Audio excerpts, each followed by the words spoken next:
Anvita Art Creation. இன்னைக்கு நம்மளோட சேனலில் சூப்பரான டேஸ்டியான அண்ட் ஈஸியான டிஃப்ரெண்ட்டாக ஒரு கேப்சிகம் கிரேவி எப்படி குக் பண்ணுறதுன்னு தான் பார்க்க போகிறோம். வாங்க வீடியோக்குள்ளே போகலாம். அதுக்கு நான் இன்றைக்கி கேப்சிகம் எடுத்திருக்கேன். இதை நல்லா வாஷ் பண்ணி எடுத்திருக்கேன். இது கொஞ்சம் நீளமான கேப்சிகம் தான். நீங்கள் இதை விட கொஞ்சம் சின்ன கேப்சிகம்னாலும் யூஸ் பண்ணிக்கிறலாம். ஃபஸ்ட்டு இது எப்படி நம்ம கட் பண்ணுறதுன்னு பார்த்துடலாம். இது நார்மலாக நம்ம சமைக்கிறதுக்கு கட் பண்ணுற மாதிரி கட் பண்ணுறது இல்லை. ஃபஸ்ட்டு இதை எடுத்து நம்ம இதோட காம்பில் கொஞ்சம் அந்த கேப்சிகமோடு இருக்கிற மாதிரி இதை மேல் பகுதியை கட் பண்ணி எடுத்துடுவோம். இந்த மாதிரி அந்த பகுதியை கட் பண்ணி எடுத்துடுங்க. அடுத்ததாக இது அந்த கேப்சிகத்தில் நடுவில் மேலே கொஞ்சம் ஸ்பேஸ் வச்சுட்டு கீழேயும் கொஞ்சம் ஸ்பேஸ் வச்சுட்டு நடுவில் ஒரு சின்ன கீரல் மாதிரி கட் பண்ணிக்கிறலாம். இந்த மாதிரி கட் பண்ணிக்கோங்க. ஒரு பகுதியை மட்டும் கட் பண்ணுங்கள், கீழே கட் பண்ணிடாதீங்க. மேல் துண்டை மட்டும் கட் பண்ணிக்கோங்க. பார்த்திங்கன்னா உங்களுக்கு தெரியும். இந்த மாதிரி கட் பண்ணிக்கிறங்க. இதை ஓப்பன் பண்ணுறதுக்கு ஈஸியான மாதிரி கட் பண்ணிக்கோங்க. இப்போ இது உள்ளுக்கு இருக்கிற சீட்ஸ் எல்லாம் வெளியே எடுக்கணும். முக்கியமான விஷயம் இது என்னன்னாக்கா, நீங்கள் இதை கட் பண்ணிவிட்டு ரொம்ப விரிச்சிடாதீங்க. விரிச்சிங்கனாக்கா அந்த கேப்சிகம் ஃபுல்லாக விரிஞ்சு போயிடும். ஸோ இந்த மாதிரி லேசாக விரிச்சிட்டு உள்ளுக்குள்ளே சீட்ஸ் எல்லாம் எடுத்துக்கோங்க. கத்தி இல்லைன்னா சின்ன ஸ்பூன் ஒன்று யூஸ் பண்ணி இந்த மாதிரி உள்ளுக்குள்ளே சீட்ஸ் எல்லாத்தையும் சுரண்டி இல்லை கட் பண்ணி எல்லாத்தையும் வெளியே எடுத்துருங்க.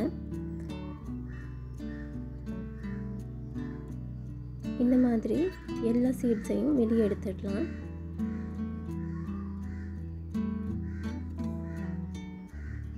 இப்போ பாருங்கள், உள்ளுக்குள்ளே சீட்ஸ் எல்லாம் அநேகமாக நான் இந்த கரண்டியை வச்சு சுரண்டி எல்லாத்தையும் எடுத்துட்டேன்.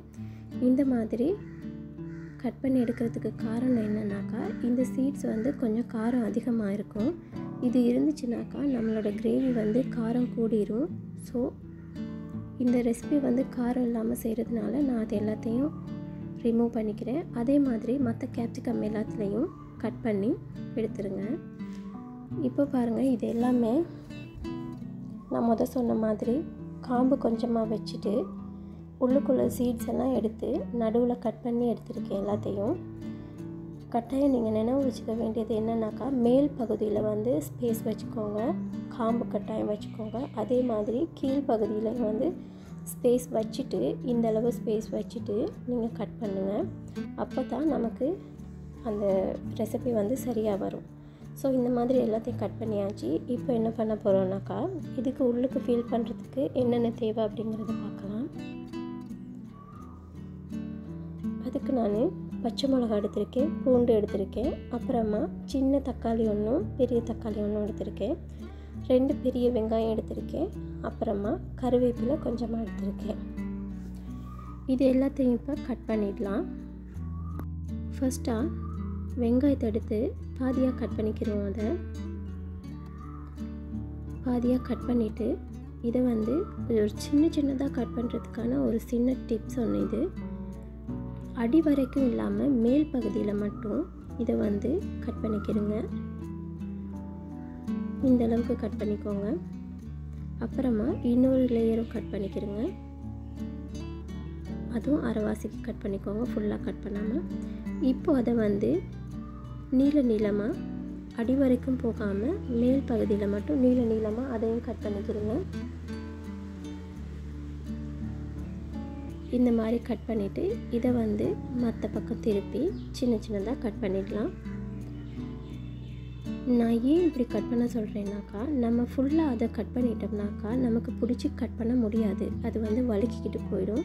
ஸோ இந்த மாதிரி கொஞ்சம் ஸ்பேஸ் வச்சுட்டு நீங்கள் கட் பண்ணிங்கனாக்கா நமக்கு அதை கையில் பிடிச்சி கட் பண்ணுறதுக்கு ரொம்ப ஈஸியாக இருக்கும். அதனால தான் உங்களுக்கு எப்படி ஈஸியாக இருக்குதோ அப்படி நீங்கள் கட் பண்ணிக்கிறீங்க. ரொம்ப பெருசாக கட் பண்ணாமல் இந்த மாதிரி சின்னதாகவே கட் பண்ணிக்கோங்க.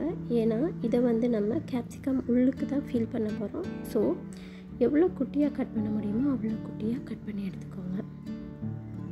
இதே மாதிரி நம்ம எடுத்து வச்சுருக்க 2 வெங்காயத்தையும் சின்னதாக கட் பண்ணி ஒரு பவுலில் எடுத்து வச்சுருக்கேன் நான்.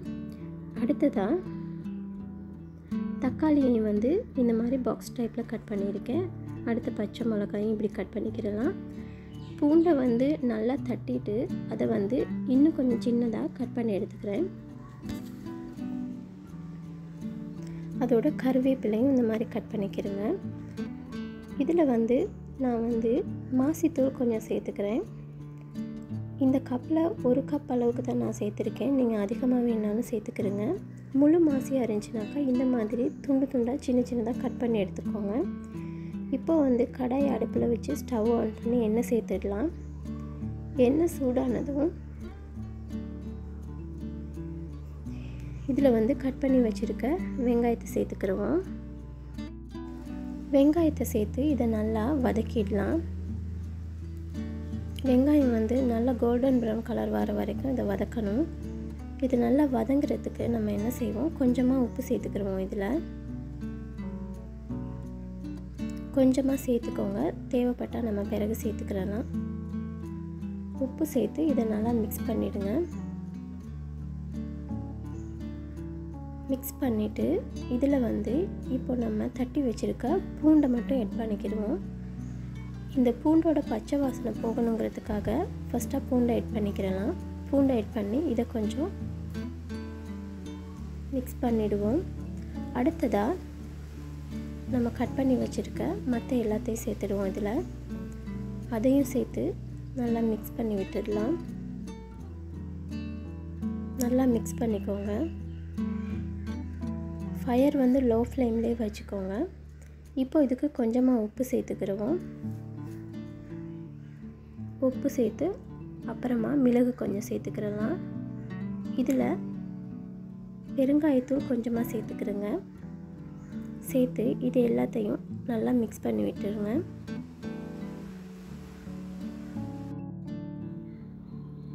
இப்போது இதில் வந்து நம்ம எடுத்து வச்சுருக்க மாசித்தூளை ஆட் பண்ணிக்கிடுவோம். மாசித்தூளை சேர்த்து இதை நல்லா மிக்ஸ் பண்ணிடலாம்.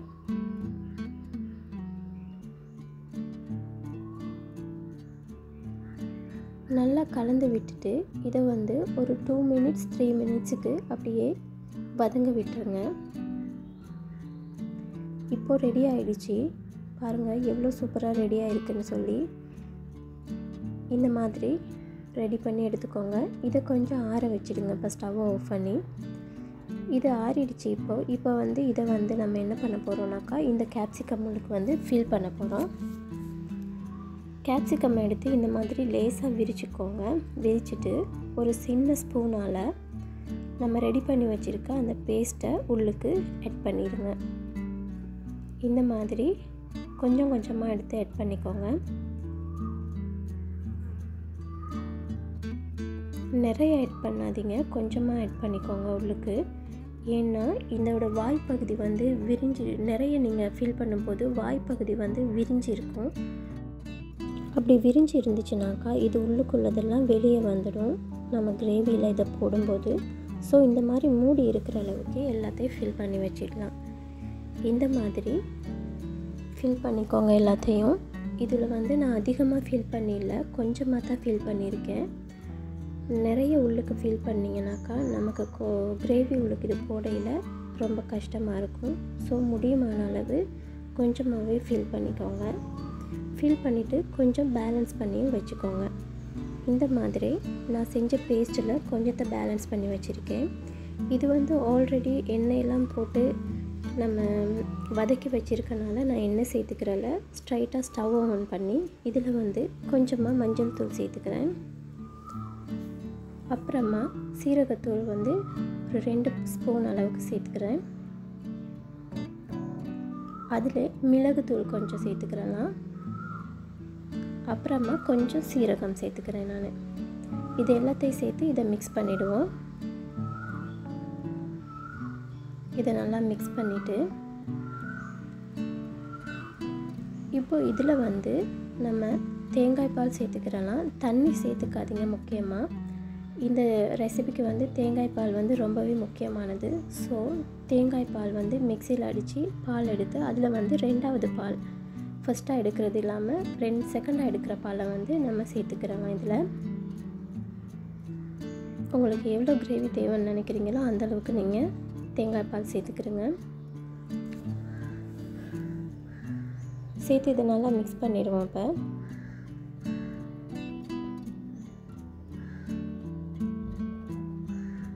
நல்லா மிக்ஸ் பண்ணிவிட்டு இதில் கொஞ்சமாக உப்பு சேர்த்துக்கிடுவோம்.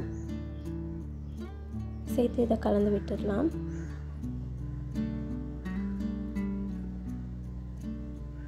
இப்போது இதில் வந்து நம்ம கேப்சிகம்மை உள்ளுக்கு ஆட் பண்ணிடுவோம். இதில் ஆட் பண்ணும்போது நீங்கள் கவனமாக இருங்க. அந்த கட் பண்ணி உள்ளுக்கு ஃபில் பண்ணியிருக்கோம்ல, அந்த பகுதி வந்து கீழே இல்லாமல் அது வந்து மேலே இருக்கிற மாதிரி நீங்கள் இந்த கேப்சிகம் எல்லாம் உள்ளுக்கு ஆட் பண்ணிக்கோங்க. நீங்கள் இந்த ரெசிபி பண்ணும்போது கொஞ்சம் அகலமான பாத்திரமாகவே யூஸ் பண்ணிக்கோங்க. அப்போ தான் கேப்சிகம் எல்லாம் உள்ளுக்கு போடுறதுக்கு ஈஸியாக இருக்கும்.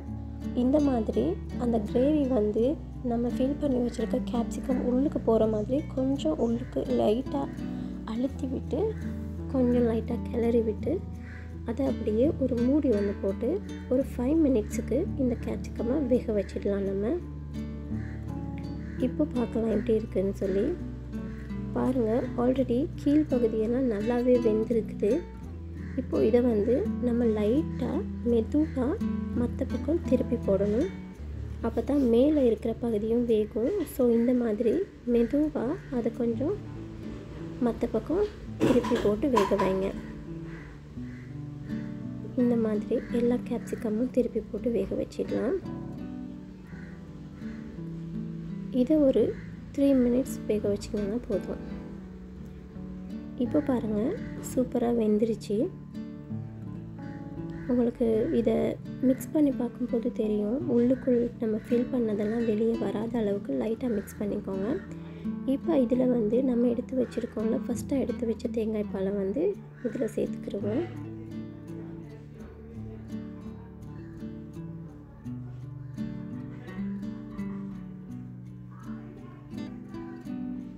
இப்படி உங்களுக்கு எவ்வளோ கிரேவி தேவைன்னு நினைக்கிறீங்களோ அந்தளவுக்கு சேர்த்துக்கிறங்க. நீங்கள் தேங்காய் பால் வந்து இந்த ரெசிபிக்கு ரொம்பவே முக்கியமானது. ஸோ இதை வந்து ஸ்கிப் பண்ணாமல் கட்டாயம் சேர்த்துக்கோங்க.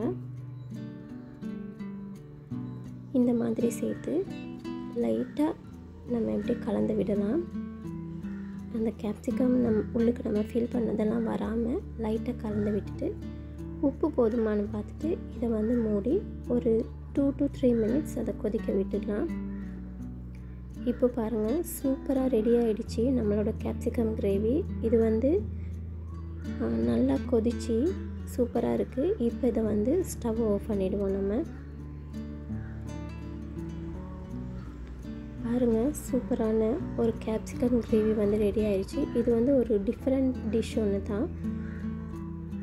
டேஸ்டியான ஒரு ரெசிபி, அதோட ஈஸியான ஒரு ரெசிபியும் கூட. சுட சுட சோறோட நீங்கள் இந்த ரெசிபியை செஞ்சு சாப்பிட்டு பாருங்கள், அட்டகாசமாக இருக்கும். கண்டிப்பாக இந்த ரெசிபி உங்களுக்கு பிடிச்சிருக்கும்னு நினைக்கிறேன். கண்டிப்பாக ட்ரை பண்ணி பாருங்கள். ட்ரை பண்ணிவிட்டு எப்படி இருந்துச்சுன்னு எனக்கு கமெண்ட்டில் சொல்லுங்கள். இந்த வீடியோ உங்களுக்கு பிடிச்சிருந்துச்சினாக்கா லைக் பண்ணுங்கள். அதே நேரத்தில் மற்றவங்களுக்கும் ஷேர் பண்ணுங்கள். இன்னும் நம்மளோட சேனலில் நீங்கள் சப்ஸ்கிரைப் பண்ணாமல் பார்த்துக்கிட்டு இருக்கீங்கனாக்கா கண்டிப்பாக சப்ஸ்கிரைப் பண்ணி பக்கத்தில் இருக்க பெல் ஐக்கனையும் கிளிக் பண்ணுங்கள். அப்போ தான் நான் போடுற மற்ற வீடியோஸ் எல்லாம் டைமுக்கு உங்களுக்கு வந்து சேரும். தேங்க்யூ.